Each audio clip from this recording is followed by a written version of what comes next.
Hello, I'm Richard Wandling. I'm a professor in the political science department at Eastern Illinois University. I've had a long-standing interest in government budgeting and politics. I teach a class on government budgeting and politics, and also over the years I've taught state and local government. Unfortunately for us, we have a number of organizations that we can consult if we're seeking information on the health of the Illinois budget, or as the case may be, really the lack of health of the Illinois budget.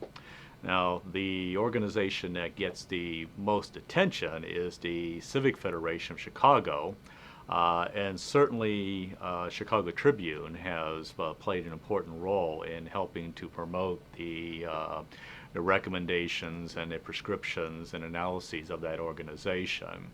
But what we need to know is that there really are others that have registered their thoughts and done analysis of this very important topic. And so what I'm going to do is I'm going to do a brief sampling of some of the prominent examples of these organizations and some of their most striking assessments of the Illinois budget. We'll start off with the Institute of Government and Public Affairs, which is affiliated with the University of Illinois. And in particular, I'd like to direct us to an article by Richard Dye entitled "Fiscal Situation Critical: The Budget Crisis in Illinois." And in that article, Mr. Dye notes that correctly that the current recession has affected every state in the union. And so we have a number of states that have budget problems and pre-existing budget problems. And then we have a situation in Illinois where the growth rate of spending in Illinois clearly surpasses the growth rate of state revenue. And this particular study goes on to point out the nature of the current general fund's deficit, and as you can see, you see the 11.6 billion figure for 2010. And the problem really is that the recent budget doesn't really do anything to address this growing structural deficit, and we have ongoing pattern of borrowing funds to the tune of billions, for that matter, to address the budget. And of course, we do have the problem of the stimulus funding that's going to disappear at some point in the near future. A couple slides I might want us to take a look at to illustrate what the IGPA is pointing to, at least Mr. Dye in this particular article, is that in this one, in figure 6, which is addresses the structural deficit problem, you can clearly see the pattern of a gap between total expenditures and total revenue. And that really gets at that structural deficit phenomenon, or problem, we should say. Now, the thing we should note, in fairness, is that Illinois, of course, is not alone because its problems have been developing against a backdrop of a number of other states that have been cutting their budgets.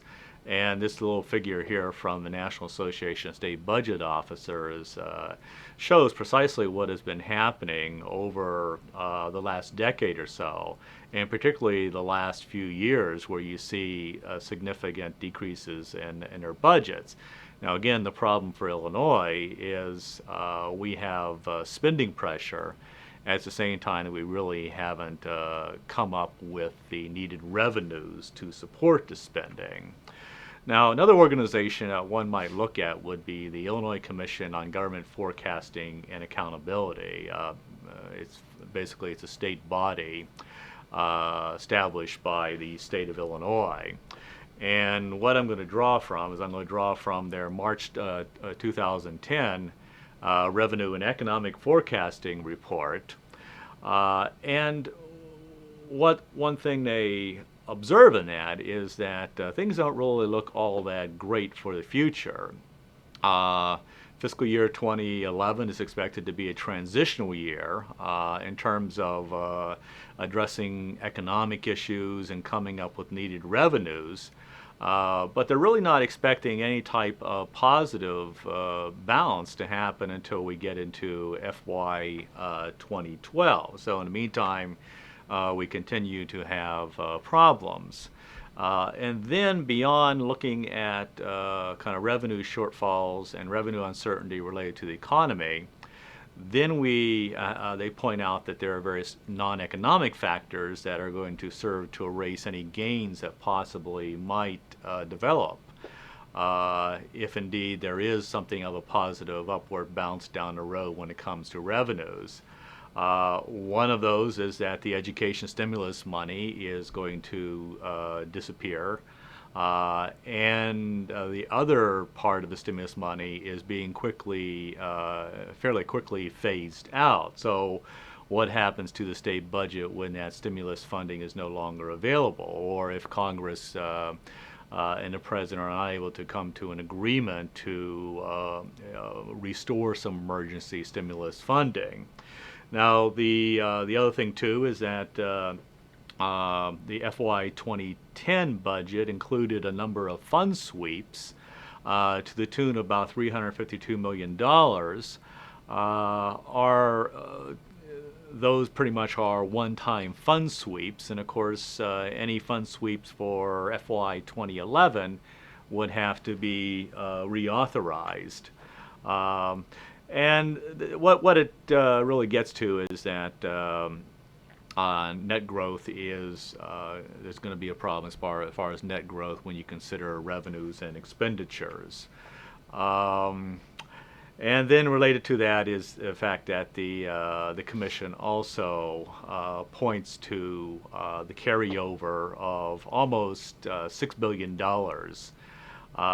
in the FY 2011 budget into the FY 2012 budget. And to make a long story short, we have all kinds of problems. And probably the best way of illustrating this is to look at the numbers on this table that I prepared, drawing from information provided by the commission. Without getting caught up with some of the specific figures there, the one that really we need to attend to is the figure of 12 and a half, or $12.445 billion, which is so basically $12.5 billion is the deficit figure that we're talking about when you consider fiscal years 2010 and 2011. That is truly a substantial figure, and a figure that definitely needs to be attended to, and certainly illustrates the nature of the problem that we're facing. Another organization that one might consult to get information on the state of the Illinois budget is the Center on Tax and Budget Accountability, otherwise known as the CTBA. And as far as what they argue is that while a difficult budget year, certainly we could have anticipated this and should have expected this. And certainly that against the backdrop of one of the worst recessions that we've had in modern times, and certainly the worst recession in decades. The primary cause of Illinois' deteriorating fiscal condition really lies elsewhere. Again, recognizing, of course, that the economy certainly has contributed to it. And the problem is that Illinois already had a deficit of $3.5 billion back in FY 2008 before the recession began. And Illinois already had developed a pattern of coming up with budget gimmicks as a way of dealing with this situation, from borrowing money to not paying health and human service providers, to not attending to the growing structural deficit.